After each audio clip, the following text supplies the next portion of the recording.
Hi,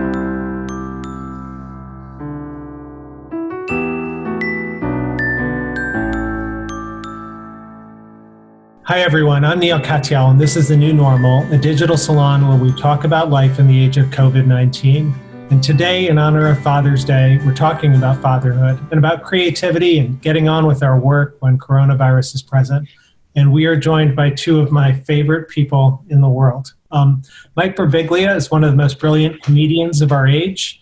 And really, I think to call it comedy doesn't do it justice because it's dramatic and moving and profoundly human. He's got a lot of different shows on Netflix, and I'd really urge everyone to watch the new one, an amazing play I got to see on Broadway, and part about the perils of fatherhood. It's on Netflix now, and he's got a new book coming out that we'll be talking about as well. And we're also joined by Brian Koppelman, who's one of the true legends in writing today. Brian, along with his genius collaborator David Levine, writes the show Billions, and he's done the Ocean 11 movies, he's done Rounders, and so much more. And he also happens to be the father of my boy genius collaborator, Mike Koppelman. We wrote the book Impeached together last year. And so this is a really unusual episode for me because I'm dear friends with both of these folks, and they're dear friends of each other. Indeed, as we'll talk about today, they actually work with each other. You know, I guess I started these things by just asking, this is such a weird time, and I want to know how you're holding up. And, we're airing this on Father's Day, which is something to celebrate. But I can't do much but think about all those fathers that are missing today, including those who are killed by COVID. And, of course, the 3 children of the murdered victim, George Floyd. So I just want to know how how are you handling the whole situation right now? Mike, why don't you start? I think, like most people, I go in and out of feeling despair, which I try not to feel, and feeling hope. So I feel like you see things between the tragedies of COVID or the police violence with the protests, and you do feel like we're breaking at the seams as a country, as people. And then I'll talk to African-American friends, who's like my friend John Laster, I was talking to on my new podcast the other day, Working It Out, who says he's more hopeful than he's ever been in his whole life. And then I go, okay, well, it's hard. I guess my answer is it's hard to say day to day, but I do feel like I think it's net positive, but it's so complex. Our dear friend Mike said that all incredibly well. I agree with all of it. I think you're inhuman if you don't understand how much pain there is, and if that doesn't have an impact on you. On the other hand, you can't allow yourself to be so buffeted by that stuff that you are paralyzed and can't affect change or speak out or take care of your family. I would say this has been, the George Floyd murder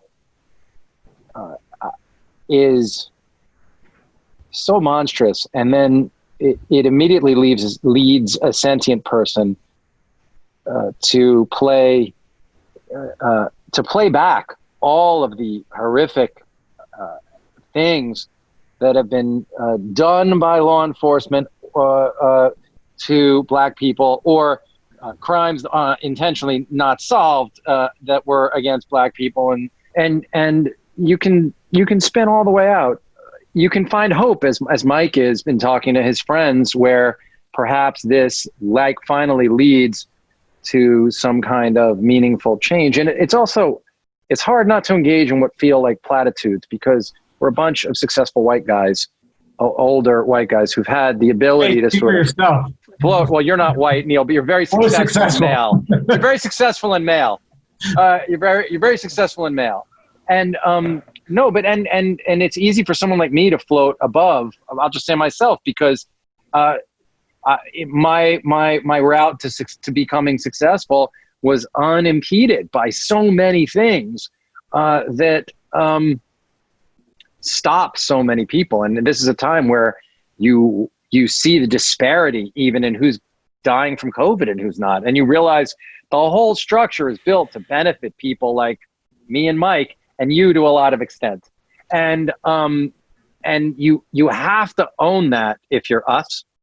And as I say, it's hard not to make that sound like you're reading from some political talking point sheet, but it's really like the gift of this time is you have to sit around and think about all of this, and you have to react to it if you're not dead inside. And so it's a time of a lot of internal and external upheaval. And then you also try to keep doing your work, and you try to keep being good to your family and to your friends. Mike and I end up talking a lot on the phone during this. And I think talking to friends, reaching out, and connecting is very useful. I always feel better when I see Mike's calling. We always end up on the phone for a good amount of time, and I always hang up feeling human connection, touch it's really important right now. Brian, I thought what you said about, us three being non-Black guys is really, important. And at the same time, it's like I have had this amount of hope that Mike talks about, because like all of these non-Black people across the country are out marching and holding signs and risking, in part their lives even at this moment because of coronavirus. And it's millions of people. It is extraordinary. And so there is this feeling of optimism I have that people who aren't directly affected by police brutality are now coming out and saying something that, and drawing attention and caring and standing up and saying, we won't stand for this anymore. So there is like this part of me that's really optimistic. But, I do think it's like a hard thing, which is like, how do we as non-Black folk, like, what are we to do? And, like you're all both in the entertainment industry, and it's hard, I think, to portray, the experiences of people who aren't like you. And, I'm curious just as you think about what's going on the streets and police brutality, but you also, you have jobs. Like, is there a way in which this is going to impact, how you're going to write, Brian? I will say that our depiction of law enforcement is not the typical television depiction of law enforcement, right? So we are often singled out as having Black female characters in particular who are powerful and have a lot of agency.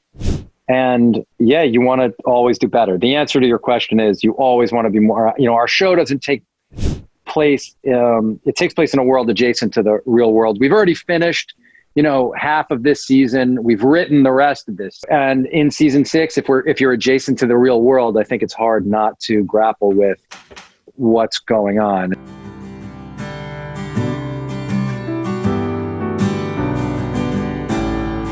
Thanks for tuning in to The New Normal. If you haven't already, subscribe to my YouTube channel and follow my Instagram and never miss a new update.